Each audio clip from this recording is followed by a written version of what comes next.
Hi everyone! In this video I'm going to use a tumbler template to press a set of Cricut stackable mugs.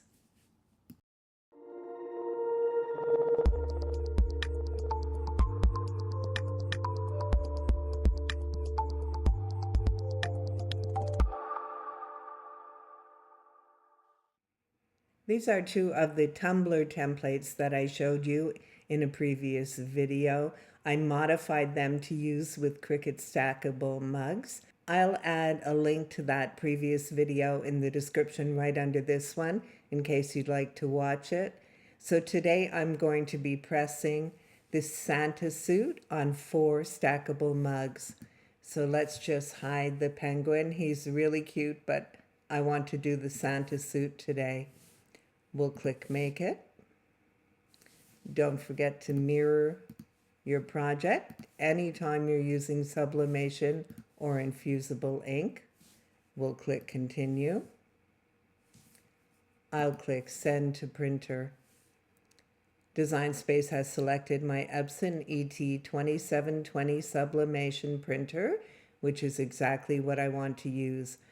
In this case, I'm going to leave Add Bleed on. I want to use my Maker 3 to cut out these templates so that they're perfectly accurate. I don't want to cut them by hand. If you're cutting them out by hand, you can turn off Add Bleed. I'll turn on System Dialog and press Print.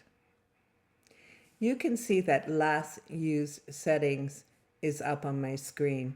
My last project turned out terrific. I could just go ahead and click Print, but I prefer to check my settings for each project. I'm going to click on Layout and go to Print Settings. Presentation Paper Matte is correct and Quality is the setting that I'd like to use. I'll go back and click on Color Options. Adobe RGB, again correct, and Gamma 2.2.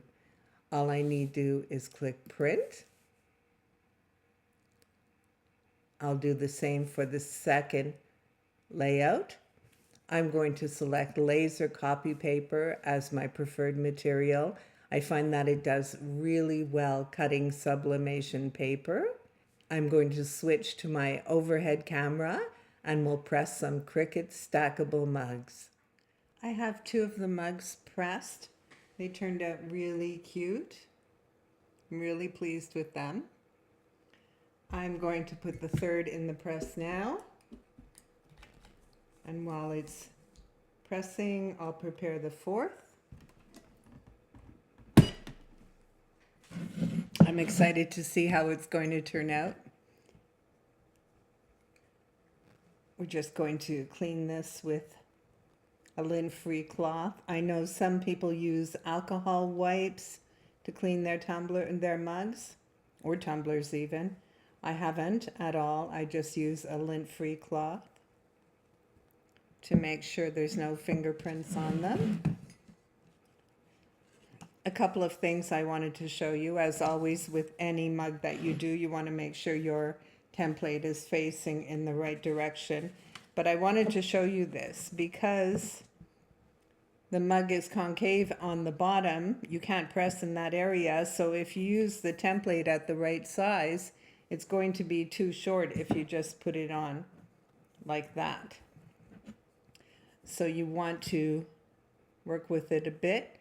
You don't want your template to fold over into this concave area because the ink will not transfer well there. It will look like bleeding instead. So you definitely don't want to do that. Center it up. That looks good. And now I'm going to watch that it's nice and even with the flat surface of the mug, that it's not overlapping into the concave area. That looks good.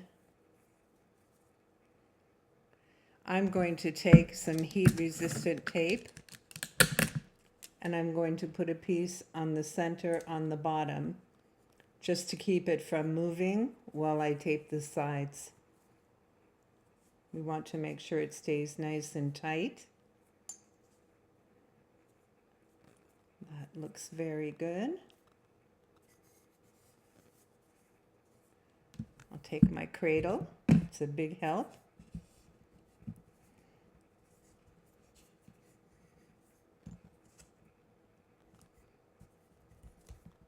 And we'll start taping. I use a lot of tape. I think it's worth it not to have mistakes and do-overs.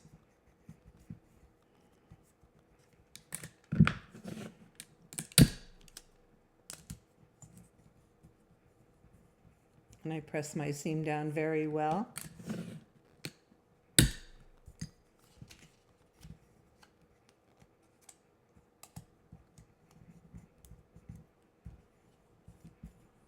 It's worth it to take your time with the taping.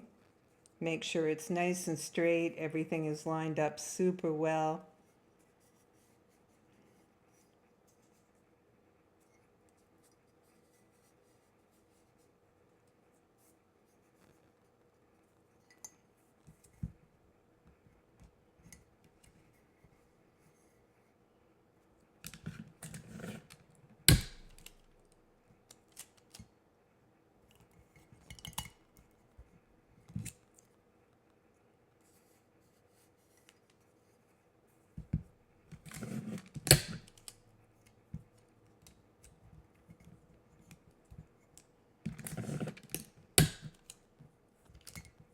Make sure my seam is pressed down. On the templates, I like to tape all the way around the top and all the way around the bottom to make sure nothing moves. Start in the center and push up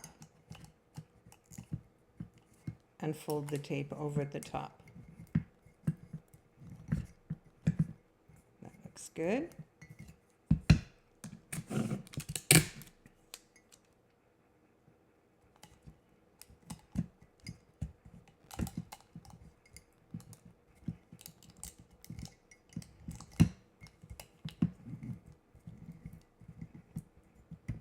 You want to make sure your template is on nice and flat.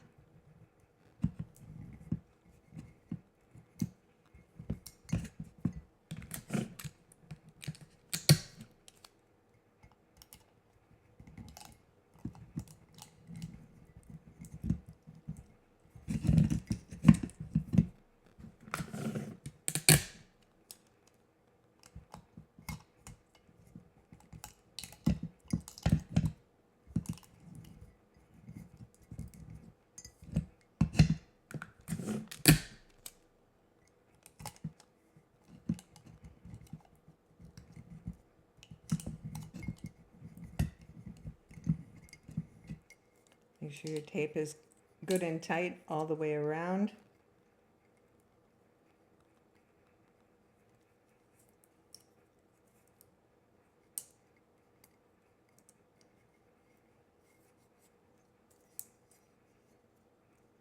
And I'll do the same on the bottom.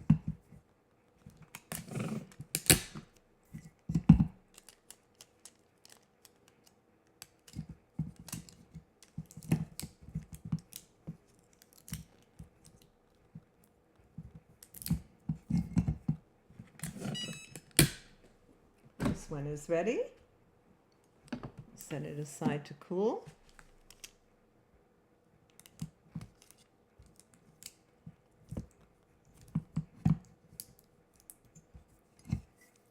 That looks good. I do use a lot of tape. I think it's worth it.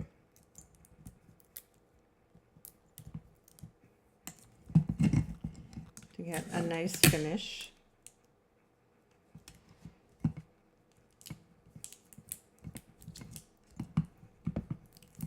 There we go. Very well taped. Everything looks good.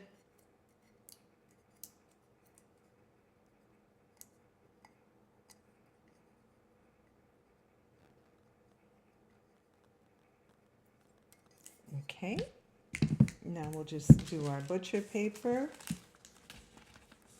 Make sure that it's covering the edges of the template. And the butcher paper, I use a larger sheet. I fold it in 3.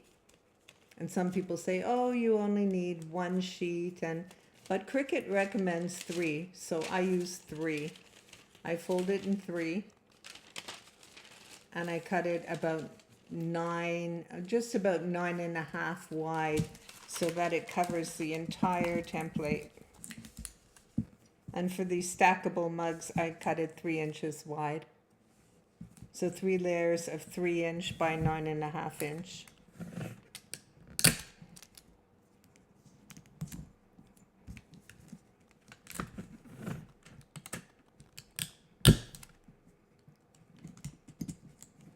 Make sure that's going on tight.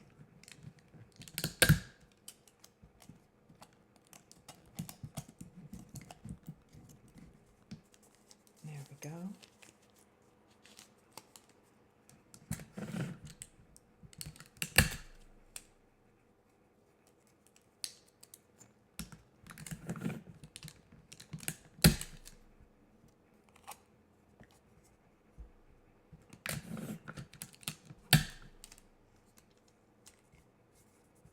And when my butcher paper is a little high like this, I just bend it inwards. You don't have to tape the whole thing on the butcher paper. I just bend it inwards, because I have noticed that if your butcher paper is too high and it's standing straight up against the heating elements, it will scorch. So you have less scorching if you bend that empty part inwards.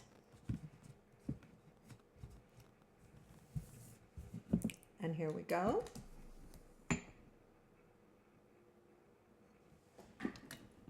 Close it up, and I'm going to let this run its course.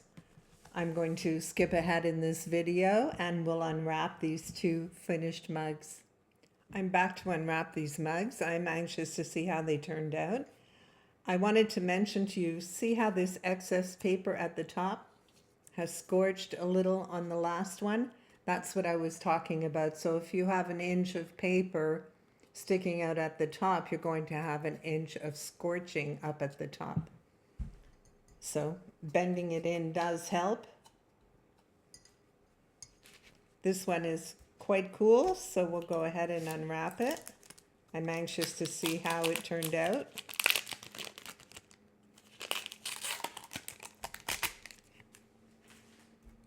Lots of tape, as you saw.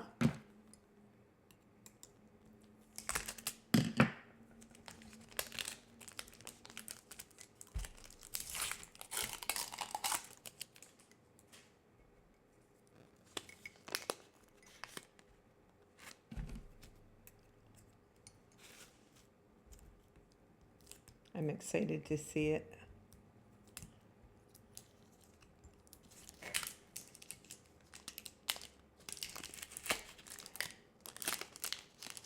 It's all coming off together. There we go.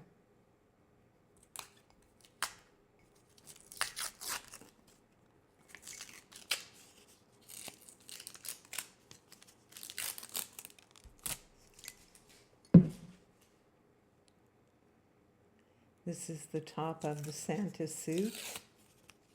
Oh, it's cute. There's no order to how I remove the tape. I just peel off whatever looks loose.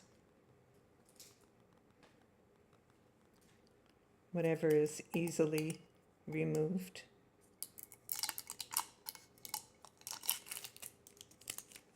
It's gone. That'll come up. There we go.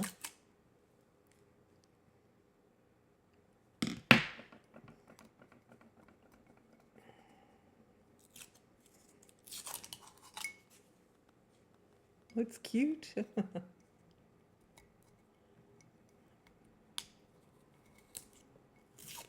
Oh, if you've ever had sublimation paper stick on your mug or your tumbler or whatever, I just take a lukewarm, a damp rag, lukewarm, and just wipe over it and dry it, and it's perfect. Sometimes you can feel, like when you're doing sublimation, you can feel a little residue of the sublimation paper. It's not difficult to remove.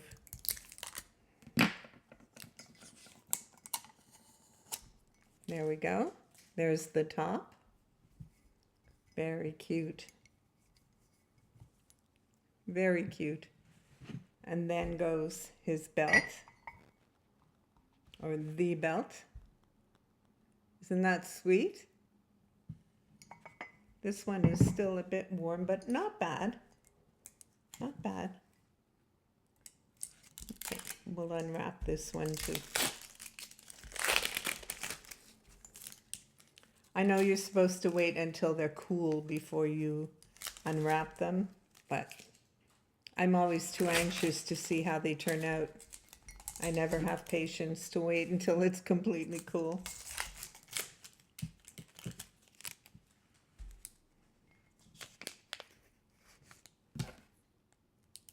that tape loose. I should be careful, I don't want to scratch my mug.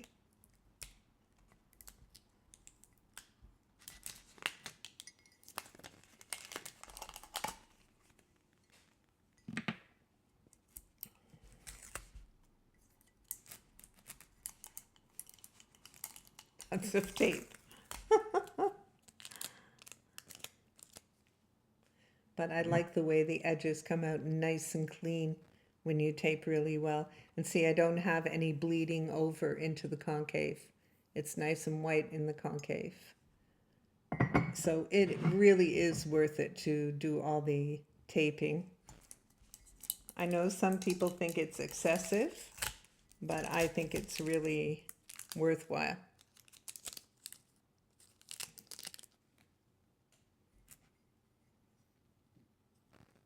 Okay, start peeling from the bottom. Where did I put tape here? Oh, there we go.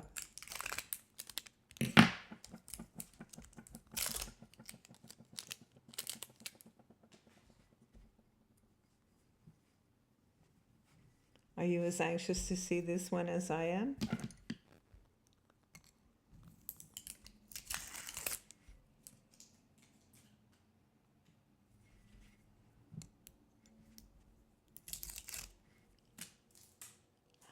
Almost ready. That stuck to me.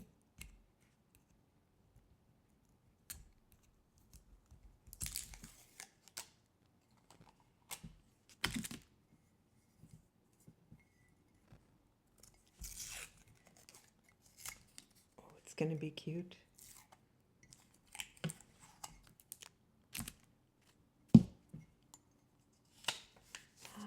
Oh, it's cute. It turned out terrific. This is the bottom of the Santa suit where you have the white kind of ruffle at the bottom. Go. Let's get this way. And that turned out terrific. Isn't it sweet?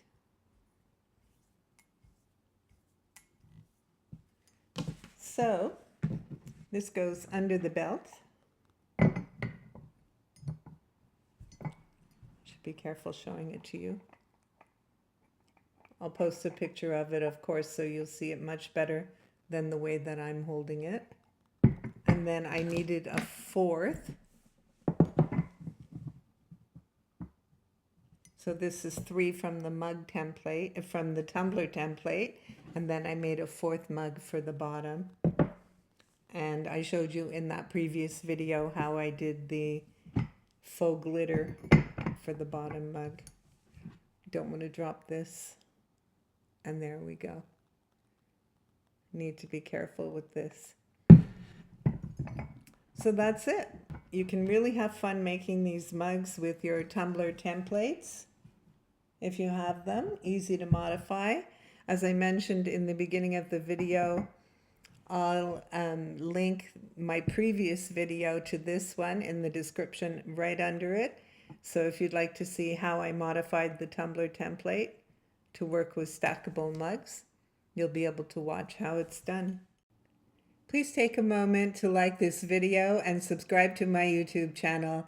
And if you'd like to follow me on Facebook, you can find links to my Facebook groups in the description right under this video. Thank you for watching.